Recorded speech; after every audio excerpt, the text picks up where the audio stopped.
আমার আম গাছে এবারও মোটামুটি ফলন ধরেছে, বেশি একটা ধরে নাই, কম।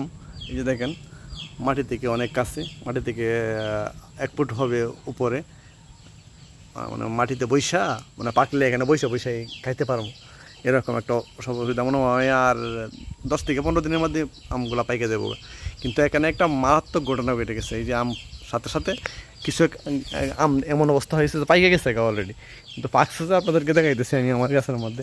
এই যে একটা গাছ, ডালের মধ্যে দেখেন, এই যে এই যে এই যে আম, এটা অলরেডি পাইকে গেছে। কিন্তু একই গাছের মধ্যে এই আমটা পাইকে গেছে অলরেডি। এখন অল্প বয়সে পাকিলে কাঁদিতে হয় চিরকাল, একটা কথা আছে না। এখন এগুলার যে কেন লাগে এরকম হলো এটা বুঝতে পাইতেছি না। কি রে তখন কি সমস্যা, কোনো যদি কি রাত রাত জ্বর বা না কোনো সমস্যা হয়েছে, তারা তো কইতে পারতেছে না কেন লাগে যে এরকম হয়েছে। যারা আম বিশেষজ্ঞ আছেন একটু আমার জানাবেন যে এগুলার এই অবস্থা হওয়ার কারণটা কি। হ্যাঁ, একসাথে আম, এক সমানের আম একই সাথে ধরছে, কিন্তু তারা এখনো বড় হইতেছে না। এই দেখেন এতটুকু বড় হয়েছে, যে এতটুকু বড় হয়েছে। সাথের আমগুলা দেখেন কীরকম, এই সাথের যেগুলো আছে, এই দেখেন সাঁতারগুলো, এই সাঁতারগুলো এরকম। হ্যাঁ, কাহিনিটা কি বুঝতেছি না।